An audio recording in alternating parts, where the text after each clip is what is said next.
মকর রাশির অধিষ্ঠিত যারা জাতক জাতিকা তাদের ক্ষেত্রে বলছি, এই মাসটা অনেক ক্ষেত্রে তাদের জন্য ভালো হতে চলেছে, আবার কিছু ক্ষেত্রে কিন্তু বেশ সতর্ক থাকতে হবে।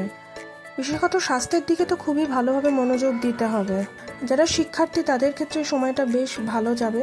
কাজের ক্ষেত্রে বলছে যে একটু কঠোর পরিশ্রম কিন্তু আপনাকে চালিয়ে যেতে হবে, তাহলেই আপনি সাফল্য পাবেন। আর যারা প্রেম করেন তাদের উদ্দেশ্যে বলছি, এই মাসটা কিন্তু মধ্যমভাবে চলবে, আর কি মধ্যমভাবে চলবে। আর কর্মজীবনে যারা চাকরি করছেন তাদের কিন্তু উত্থান পতন কিন্তু থাকবে, যেটা হচ্ছে মাসের শেষে উন্নতি করবে, হ্যাঁ, বা মানে যেটার আর কি অবস্থার পরিবর্তন করবে। প্রথম দিকে কিন্তু একটু উত্থান পাথান থাকবে, আবার মাসের শেষার্ধেও কিন্তু চাকরিটা কিন্তু পরিবর্তন হওয়ার সম্ভাবনা আছে। আর ব্যবসায় যারা আছেন তারা কিন্তু সরকারি খাত থেকে উপকৃত হওয়ার একটা সম্ভাবনা বা যারা সরকারি সেক্টরে কাজ করে তাদের সাথে আপনাদের সাথে যোগসূত্র হয়ে সেখান থেকেও আপনারা ভালো সাফল্য আনতে পারবেন।